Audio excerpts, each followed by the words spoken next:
But I would rather, again, the same thing that you're trying to do is people that meet me already understand my value system, understand what I stand for, hopefully like me and trust me as a person. And that way, by the time we ever do business together, you already know me. And I would like that to be the case. Welcome to Authentic Conversations. I'm your host, Ryan James Miller, and I believe the way to freedom, fulfillment, and success ultimately comes by living as the most authentic version of yourself. If you're ready to live the life you've dreamed of, you're in the right place. All right, what up, everybody? Welcome to another episode of the podcast. I'm stoked today. I have a guy with me that has become a new friend, I will say. We've known each other for a little while through social media. Recently finally had the chance to interact together in person, and little by little just kind of inching into each other's worlds, learning about each other. And so what you guys are going to hear today is going to be just more of, I think, us learning about each other and our relationship developed right here live. But in the context of what we've been talking about, over this last season, which really is this idea of manhood. What does it mean? How does that then inform how we're living our lives as husbands, as fathers, as leaders in the community? And so I'm pumped to be able to have that conversation today with Spencer Smith. Spencer is in the employee benefits world, works for a third-party administrator, and we may or may not talk about that to some degree. It's all right. But great dude. He's a husband, he's a father, and really one of his posts recently on LinkedIn, I was just telling him this offline. I knew he was a guy that I would love to have on the podcast, but then I saw a specific post that he shared about his daughter, which we'll dig into, I think. And that was kind of the final thing. But that big, long, generalized introduction is for Spencer. So Spencer, thanks, man. Appreciate you being here. Right. I really appreciate you. Appreciate the introduction, and obviously appreciate the opportunity to, be a guest instead of necessarily the host of my own show. It's always fun to talk to folks that have been doing this for a number of years, folks like you that are very successful as well and have your own identity and brand. And I'm hopeful that I'll be a worthwhile guest for your audience. Absolutely. I'm 100% confident to it. And I usually save some of this stuff for the end, but I will say now that I think Spencer's one of those guys that regardless of the business that you're in, especially if you're on LinkedIn for any kind of business at all, he's a great guy to follow. He does have his own podcast called Self-Funding with Spencer. It's a wonderfully done and produced podcast that he shoots video for as well. And so I just think that, that he'd be somebody great for you guys to connect with. So you can go find him on LinkedIn. We'll put his contact information into the show notes. I'll remind you of that again at the end. So just wanted to plug your podcast because I think that, it's interesting. Some people were talking self-funding and people are like, what the hell is that? But I think that you've taken that idea and just turned it into such great conversation. So I think that, it's a well worth follow for so many people. Well, and I appreciate that, Ryan. And I started with a niche, tried to land and then expand, kind of like you're doing with the show in season 2. Self-funded with Spencer is obviously the core is the conversation around self-funded insurance, but I've tried to kind of move out in concentric circles to talk more healthcare and health insurance, and even just like you're doing right here is give a platform for a human being to tell their story and talk and get to know them, and then hopefully that person becomes interesting to some people that will reach out for business directly. But at the end of the day, it's a human being that you're interested in talking to and the stories that they have to tell. Yeah, no, it's so good. That's so good. Okay. First question, been kicking it off pretty much every episode so far this season with this question. And so for you, it's the same, Spencer. So how would you define manhood and or masculinity? Ooh, that's a phenomenal question. Yeah. And everything's on the table. Some people are like, I don't know if I should say that, right? Like you get to say whatever you want right here, right? This is 100% yours. Well, for me, I think manhood first started with the example that my father set. Some of the things he did to provide for the family. He has a construction business that he started from scratch. And so I remember him being coming home when I was a young kid, just dirty, filthy, sweaty, worn out, and for me, I'm going as a young kid, my dad's willing to put that level of effort in on a daily basis in order to help provide for the family. So for, the beginning of that starts there. But I think I've tried to embody some of those, characteristics, the hard work, the ethic, the leadership, wanting to really be conscientious, and this has happened lately as I've become a father, is actually conveying my feelings and love towards my children, actually telling them that on a regular basis, because I feel like that's something that as men, we struggle to do sometimes, is actually convey our emotions of how we feel about our wives and our daughters, our friends even. So being more purposeful of actually communicating that to them has been something that I've sought to embody as I grow into being a father and a man myself. I love that. Okay, so you talked about kind of first having this impression from your dad and the way that he raised you and how you saw him lead you guys, care for you guys, support you guys.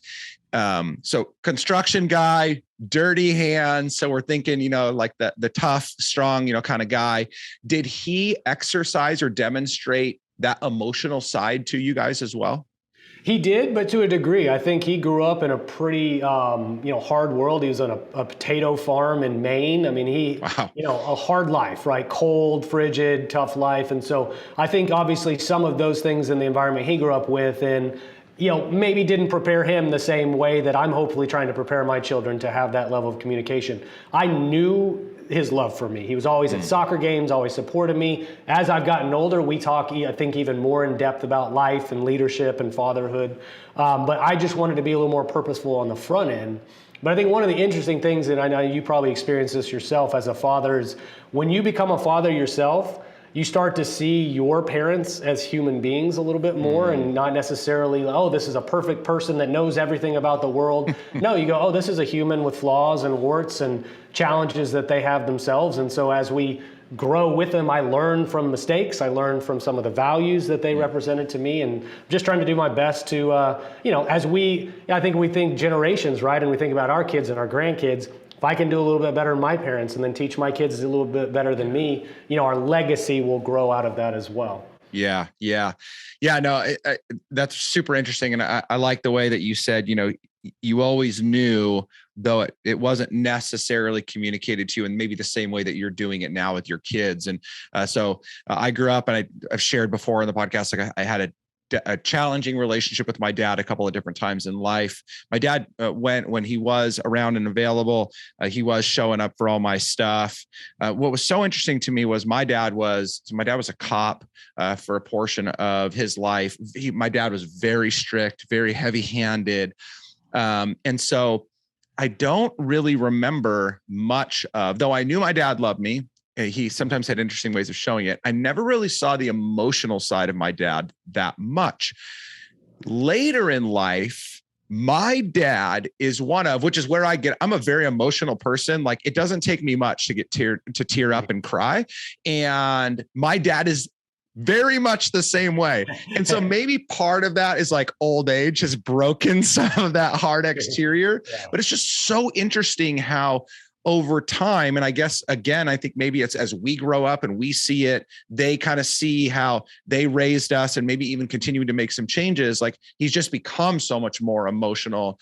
And you're right. I mean, this is something we talk about so much. Emotion and manhood aren't talked about as though they are compatible things, right? It's like real men don't show emotion. So it's such a hard thing for us to kind of learn how to do, to learn how to exercise. So did you, as you grew up, previous to becoming a dad, once you became a dad, were there certain places that you went to start learning how to deal with, to express, to get better at those things? I think it's a blessing and a curse, but I've always been a pretty analytical person. So I observe, I watch, I evaluate. I try to even observe myself, and be objective about my reactions. So some of it is just trial and error, right? Just figuring out as I go who I want to be and some of the things that I do that I like or dislike about myself. I think this is, I used to do stand-up back in the day, stand-up comedy, and you learn that people that really find their footing on stage have found their voice. And find their voice is not like, oh, I added new jokes and new material and punched it up. It's more, what did you strip away that wasn't really you to be representative of yourself in the fullest fashion? So that's what I'm trying to figure out, is maybe more so, what are the things that I can strip away from my personality that I don't like? quick to being angry, or just, not knowing how to vocalize my feelings, things like that. What are the things that I can remove away in order to, like a piece of marble being molded into a perfect statue eventually? What are the things that I can strip away from myself to be better? So that's what I'm cursed like you, that I might think way too much too often. But it's that analytical nature has helped me, I think, and served me well in my life. Okay, so that's fascinating. I think that I had heard through somebody else that you did stand-up comedy for some time. And so you said that practice of stripping away, that was something that you learned there? Yeah, so early on in your comic careers, you're writing jokes, you think more, I can add more and be funnier. And then you realize like a lot of the humor or the impact is in between the lines, or the pacing of your delivery and what you can remove from a joke that actually makes it better. So I think that has an obvious connection point with ourselves. I think really, if you look at the basic level of what stand-up is, it is being yourself on stage and very vulnerable in front of strangers. So I think there's obvious overlap in that medium and just living your life in general. God, I mean, that had to be really difficult to lay yourself bare in front of people. To do that in any environment is so difficult, right? Yeah. So it's already hard to kind of just open yourself up and allow people to see you for who you really are. But then on top of that, you're trying to practice a craft.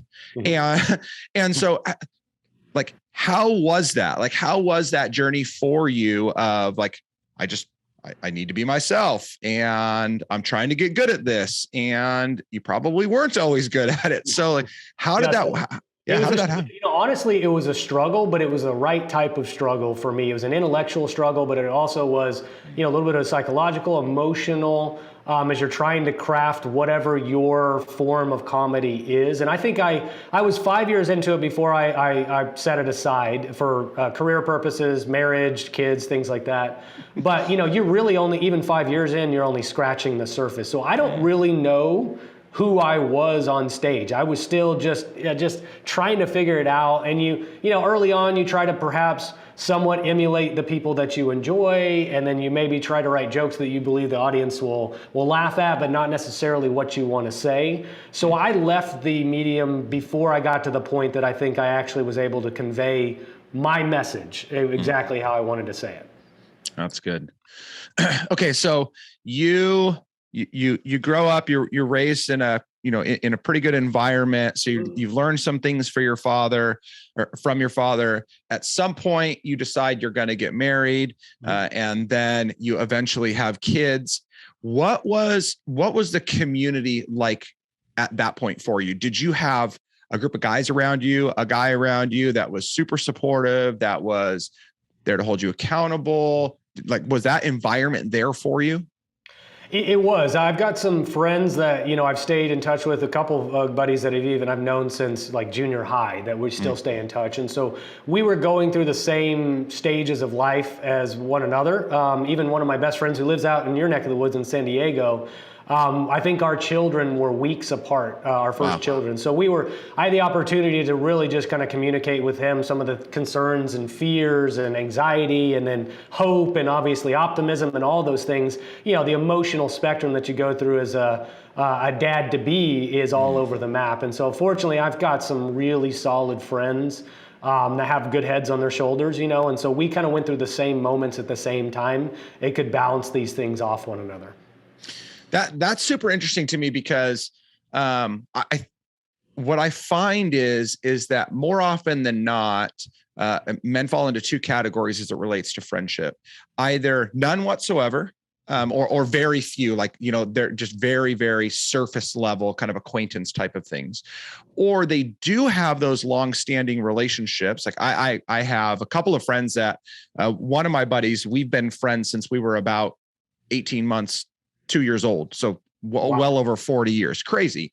But even in those, and I guess this is why this stands out to me so much that you said that, even in most of those, when you grow up with the same guys, you become so comfortable that oftentimes you don't dig in below the surface. things still stay very surface level. So was that something that you guys forged in your friendship for long periods of time? Or when you finally became like real men or like, adults of some age, you're like, hey, like, these are the things that we need to be really supportive of each other in and call each other out on, or was it just always there? Well, and I think you're absolutely right, Ryan, and that's a good way to kind of evaluate the processes. I have some friends that still maintain a relatively surface level. Hey, we've known each other so well, we just basically rip on each other all the time, and there is not any depth to the conversation. But it's, that's also an outlet for us as men, is just to joke around and have fun and blow off steam.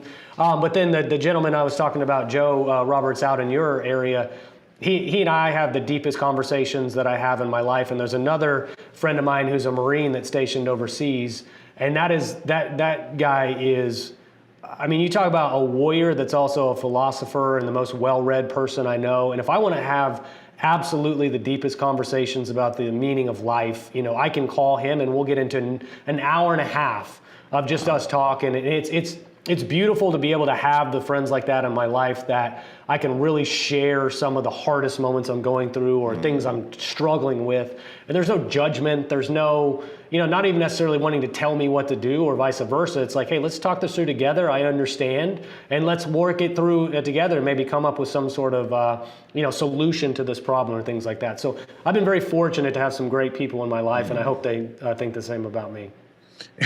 we definitely do. We want it to go both ways.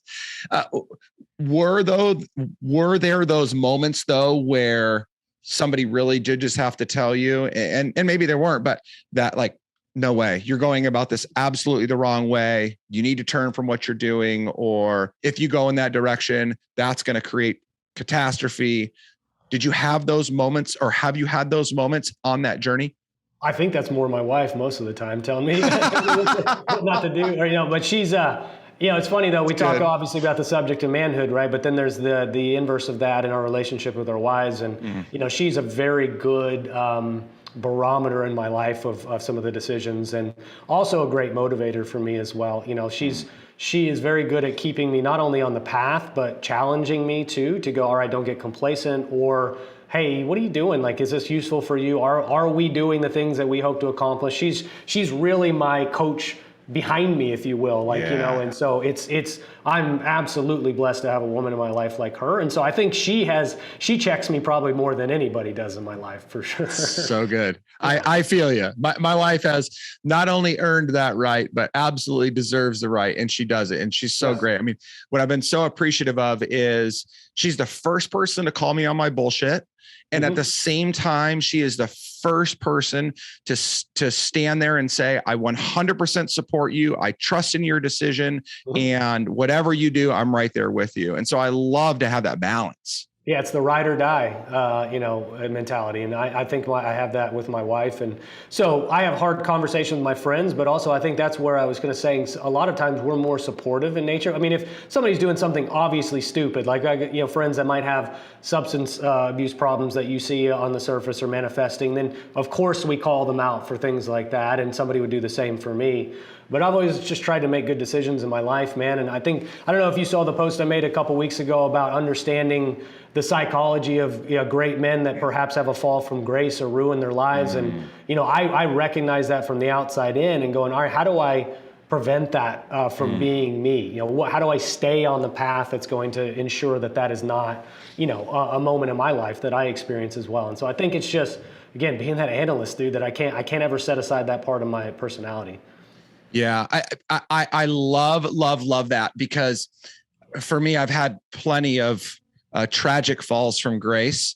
And now I'm not only super clear, as self-aware as possible about what would do it to me again, but like part of the reason people always ask me, like, what is be authentic? Like, why do you say that so much? Why do you talk about authenticity?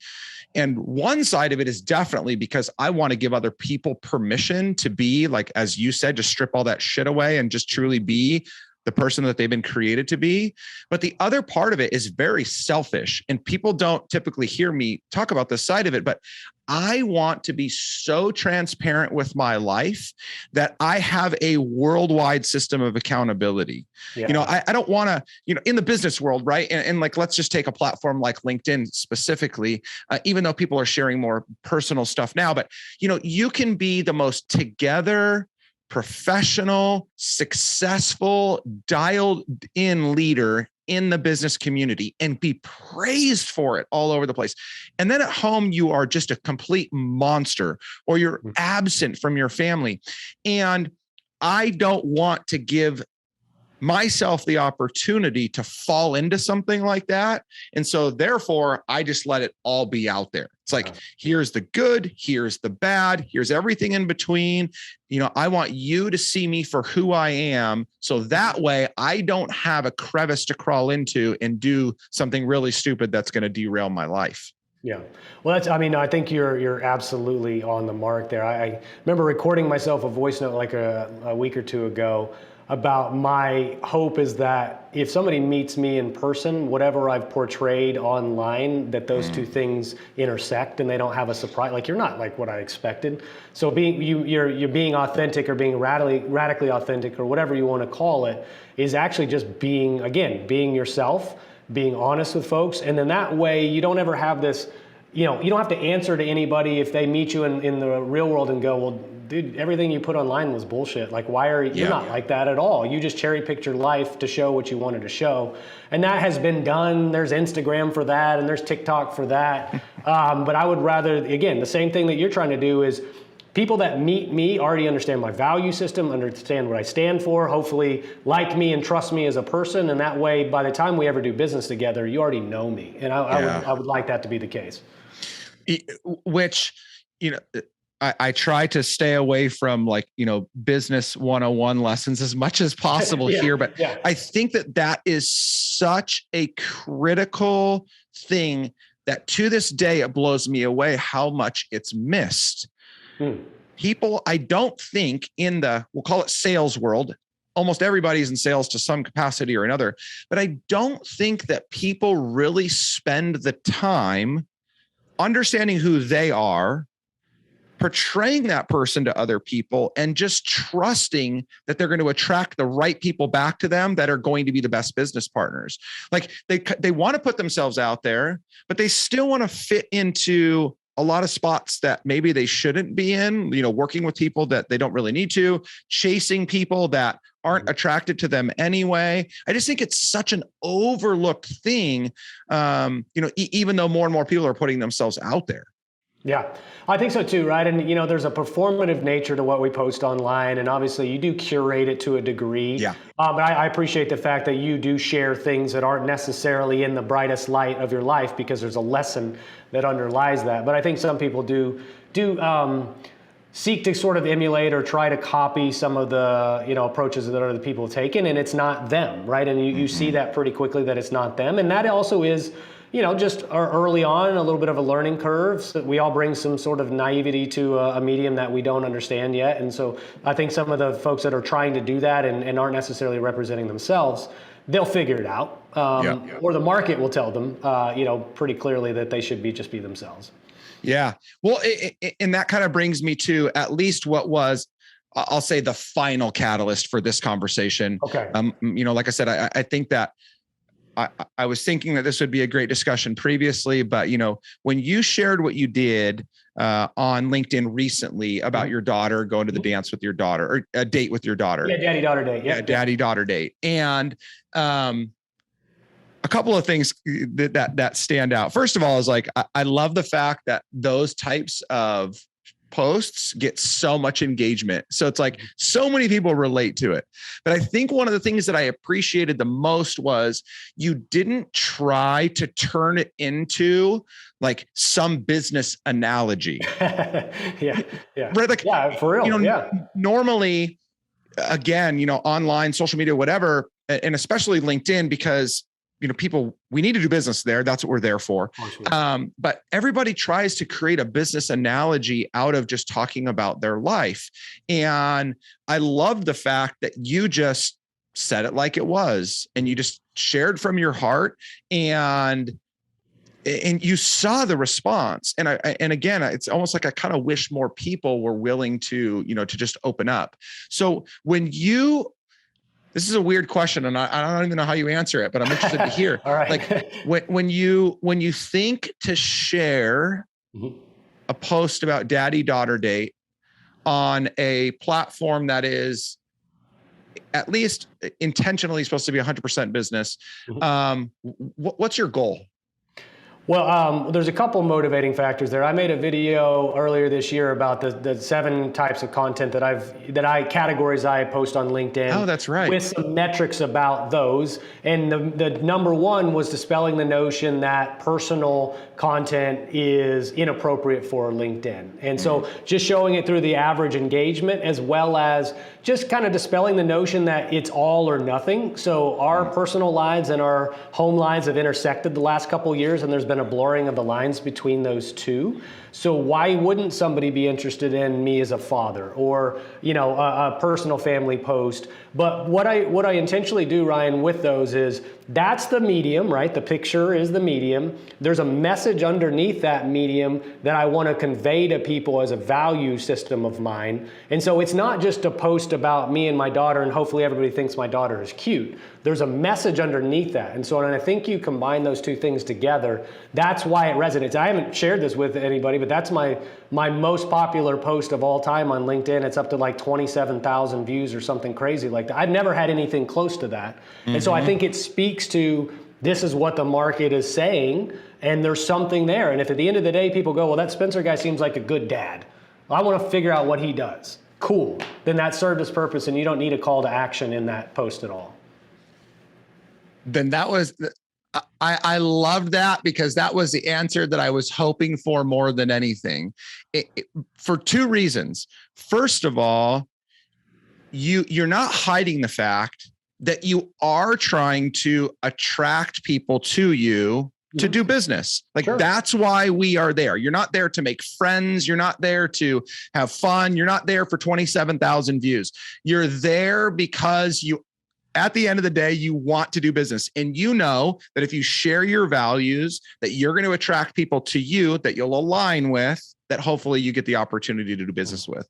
So I loved that. I loved that side of it. But then I also love the fact, so, I mean, maybe this is kind of like, it overlaps into the other one, that you're very strategic about it too. And I think that, again, that's something that's so important, as we are investing our time into something, you're very mindful of what's going to work and why it's going to work. You didn't manipulate your story. You didn't say anything that wasn't true. You didn't, stage some photo with your daughter. Just, it was like, it was real, but you knew that was part of your strategy in getting people to know you, like you, trust you, and eventually, do business together. So I think that's something that's so important for people to consider is, are you intentional in how you're sharing yourself with other people?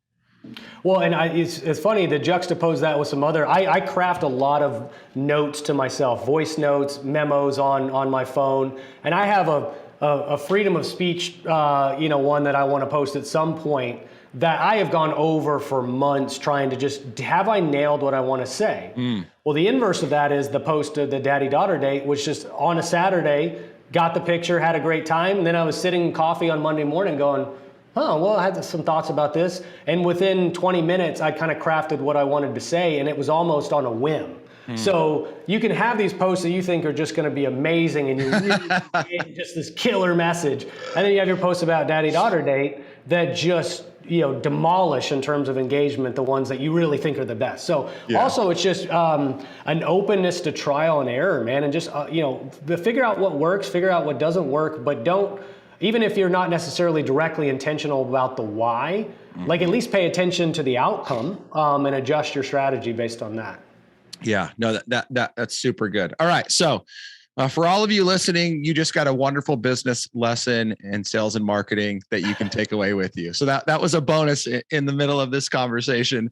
Okay. So back to this trajectory of life and getting married. And I love the fact that you talk about, I can definitely hear that you and your wife are partners in this, that you're stepping through this together, that you're for each other in this process. Then comes a child. And, now all of a sudden, new responsibility, new opportunity. And so how do you view now your role with your daughter? Like, what do you feel are the greatest priorities to you as you are raising this child? Well, and so also I don't want to be remiss to not mention I have a son, Sebastian, that's 18 months old as well. I don't post about That's him. right. That's right. More of a baby, right? But I think the role or my responsibility is not too dissimilar between the two. As an example of a person, as a man, as a father. I think about it though, the dynamics are a little bit different, right? For my daughter, right? I'm trying to set an example for a man that hopefully she's attracted to at one point in the future of her life. For my son, I'm setting an example of hopefully the man that I want him to be, and also set him an example of the things that I hope that he improves on that I lack in my own life that he can do better than me because of, or the things that I can teach him. So even though the dynamic between them is different, I don't think I have to act differently around them, nor do I have to I'm going to be this way to my daughter and then this way to my son. I think I'm just hopefully being stable for them, being a rock in their lives. And at the end of the day, if I live my life well, I believe that will be what my job was as an example for them. Okay. Where do you think in the midst of there, you talked about, like you said something to the effect of doing the best you can and then, preventing, I don't know, a challenge or the struggle. Where do you find it most difficult for you to really lean into this idea of, I've been called to be the husband to my wife, the father to my children, this man in the community, either in one of those areas or even inside of those areas? Is there a specific area of life that you find it's most difficult for you to really lean into? Well, I think you might experience this yourself, Ryan, or probably as an entrepreneur. It's just the number of hours in the day don't necessarily equate to the number of hours I'd like to dedicate to everybody in my life and the responsibilities I have. That's the toughest part, man, is, like this morning, woke my daughter up, kissed her goodbye, spent 5 minutes with her, but I had to get out the door. Didn't even get to see my son because he sleeps in. And so, at best I might get 2 hours a night with him some nights just because of the level of effort I put into my job. So that's the biggest thing, the struggle to lean into, is how do I balance everything that I need to give to everyone in my life and do it to the best of my ability, but knowing that there's only 24 hours in a day in order to accomplish all those things. I love that you bring that up. So I have a question then kind of to follow up on that. So I believe that we are required as men to be providers to our family. That doesn't always mean finances, though that's part of it. Providing our time, providing our resources, providing ourselves to them. I'm sure if I asked you, what is the most important thing in your life, your wife and kids would come first. So how do you resolve, because I lived a period of life working so much, and my justification was I'm doing this to provide for my family. The problem was financially I was providing for them, but I was never around for them. Yeah. So how do you step through and kind of prioritize time, effort, energy through different seasons if I'm going to have to sacrifice a little bit of this for a little bit of that? Do you have a gauge for that? Do you have a plan for that? Is there something that kind of like a lens that you look through as it relates to that? Yeah, well, so I'm 39. I think you mentioned you were in your 40s. So I'm the pedal still to the metal right now. And especially with PlanSight, there's a potential liquidity event at some point in the future, right? So, it's kind of just like head down, trying to build this thing as big as we possibly can. And so I do think there's a potential for the other side of that where I might have the freedom to pause. I mean, I think this is a lot what you talk about with the guys you work with is I would rather be free in my life necessarily than rich. I think there might be a decent balance of both of those things. But I also know that, there's no guarantee of tomorrow. So just because I think, in the future, 3 years from now, I'll be able to chill, or, maybe then I can relax. I think invariably that means that's always going to get kicked down the road because there's one more job I can do, or there's, let's get to this next financial goal, then I'll settle down. So the struggle for me is knowing when to pull back or knowing when to slow down, because it's not always the financial aspect that's the most important thing that I can give. Absolutely, it's not, I would say. So Yeah. that's a personal struggle just of mine. Yeah. Yeah. You and me both, man. I mean, I still like, I mean, I boast right now, and I'm very proud of the fact that, 2021, I went to a 30-hour work week, and it's been phenomenal. And I'm giving up a lot financially to do so. I was not starting my day until 10 a.m. means that my East Coast clients don't get to work with me until 1 o'clock in the afternoon. It's like, there's a lot of challenge there, but my wife and I had a lot of discussion around, what we really wanted. And what was fascinating for us was, like, there were some big things that we'd always talked about, but we never really had this strategic discussion. It was like, okay, so I'll be 44 at the end of this month. We're in March recording right now. So I'll be 44 at the end of the month. By 50, I've got some pretty big visions for what we want to do. And it wasn't until we sat down and talked about, like, hey, this is what we're after. This is what it's going to take to get there. Do we want to, like you said, stake everything on 50, and so we're going to put our head down and go? Or do we want to have a good, clear vision for 50, be pretty confident that we can get there, but at the same time, make sure that we're taking enough of our foot off the gas to stop and smell the roses? Yes. And enjoy the time, because we almost lost our lives a couple of years ago. And it's like, you don't know, in the blink of an eye when things happen. So are you having those types of conversations to one degree or another, but like, are you engaged in that type of discussion with your wife? Like, does she speak into, Spencer, you're going a little too hard right now, we need to take a step back? Or, I trust that you're doing the right thing, full speed ahead? Does that discussion happen in the house? Yeah, it does. I mean, it's a balance of both of those two things. I don't think either one of us have the answer either, right? Yeah. We're trying to figure this out as we go. But I also firmly understand the opportunity that I have here at Planside, and then obviously what the things that you and I are both doing tangentially to our businesses to help them grow. Like, I realize I'm kind of onto something there, on the cusp of something there. So it's like, you never want to, pump the brakes too soon, right, and lose momentum. And my wife, obviously, she has goals and aspirations of what she would like to live lifestyle-wise, the security we could have, what we pass to our children. I'm the same way, but you can't take that too far. So I'm just trying to figure out where that line is. And at the end of the day, if I feel like I've conveyed my love to my children adequately, and the example that I've set for them, I'm happy with, and I feel like the relationships that we have is strong.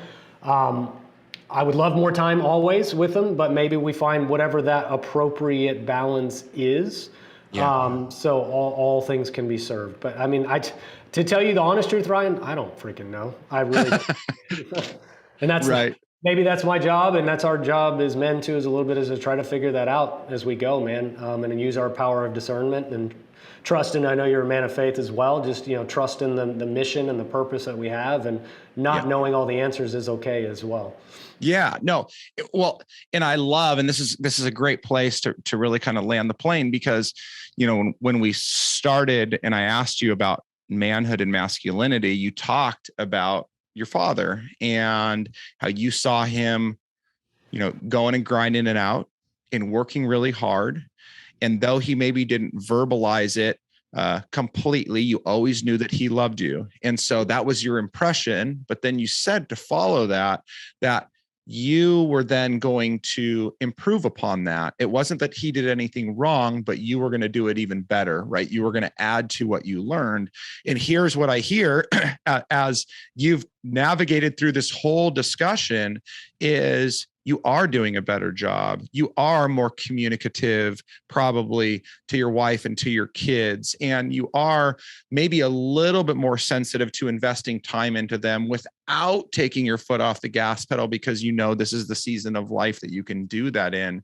So I just think it's a great testament to the fact that it was something that you valued and aspired to and really committed to. And I think that there are a few things that are more manly than that, like committing to our word. It's easy to say, like bravado is something that is so just out there in society as men. It's like we want to talk a big game and we do all these things, but saying it and then backing it up and doing it is where the rubber really hits the road. And so I really appreciate the fact that you, even just over the course of 35 or 40 minutes, that thread has just been so clean. So it's just awesome to see. Well, I appreciate that. Sometimes, just saying things out loud really aloud helps you kind of turn into some clarity into your own thinking. And I appreciate your ability to foster that conversation. I think the one thing that I really appreciated about my parents is that they've stayed together for 35 some odd, actually, no, geez, it's 40 some odd years at this point now.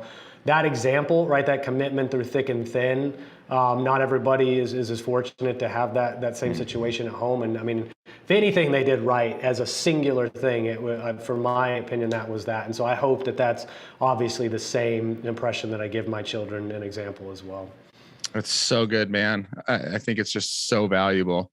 Well, thank you. I appreciate you taking the time, being here, having this conversation, getting to know you a little bit better. It's been super fun. And I can only imagine that it's just going to get better from here. Well, likewise. And I appreciate you having me, Ryan. This was actually a lot of fun, man. And thanks for the opportunity. Yeah, no, absolutely. All right, guys. Well, you know the drill. You want to get a hold of Spencer. I teed him up at the very beginning because I thought it was valuable. And I'm just going to say that everything he said just reinforced why I teed him up in the beginning. So if you feel the same way, reach out to him, connect to him. We'll make sure to put his contact information in the show notes. Connect with him on LinkedIn. That is a great place. He shares a lot of content there. You'll learn a lot about his story. You can see the businesses that he's involved in, what he's doing there. Complaints, questions, concerns, thoughts, whatever you want, you just send them my way. You know where to find me. In the meantime, be you, be happy, be authentic. Thanks, guys. Talk to you soon. Thank you for joining me on this episode of Authentic Conversations. If you are ready to live the life you've dreamed of, I'm here to help. Head to ryanjamesmiller.com/podcast to begin your journey. And if this episode impacted you in any way, pay it forward by sharing it with someone you know. I'm Ryan James Miller, and I'll see you next time on Authentic Conversations.